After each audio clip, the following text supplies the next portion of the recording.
As of October 2025, nearly two-thirds of Russia's entire active-duty military, about 700,000 troops, are tied up in the war in Ukraine. That's the largest single overseas deployment in modern Russian history, leaving the homeland stretched thin and the military facing major strains.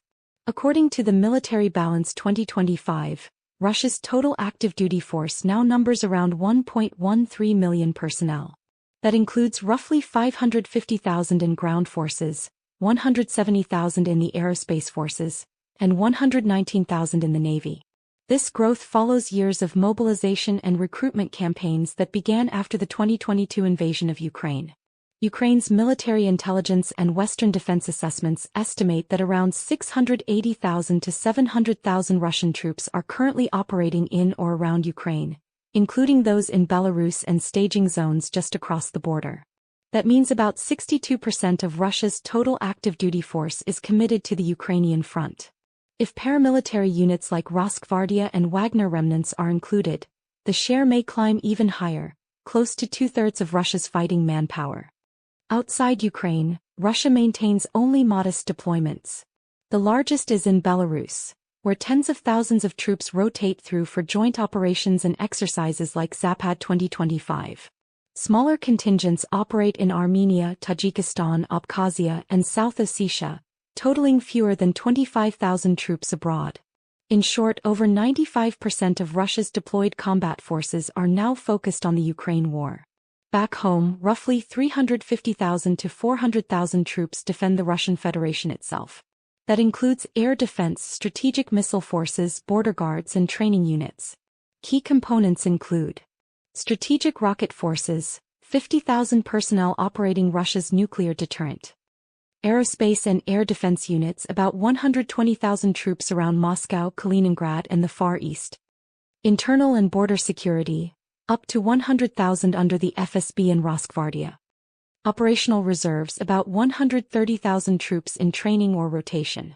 President Putin's 2024 decree aims to expand total active-duty forces to 1.5 million, but that buildup remains incomplete. The cost of war has been staggering. Since 2022, Russia has lost over 3,000 tanks and tens of thousands of armored vehicles and artillery systems, more than its pre-war inventory. Homeland defense units now rely heavily on refurbished Soviet-era equipment like T-62 tanks and BMP-1 vehicles.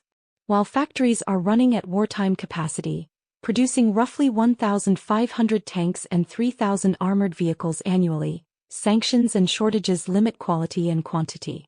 Even Putin admitted in April 2025 that Russia still lacks enough drones, communications gear, and precision weapons. Almost all new or repaired equipment goes straight to Ukraine, leaving homeland districts like Leningrad and the Far East with outdated systems. Strategic rocket and aerospace forces remain relatively modern, but conventional ground defense is stretched thin.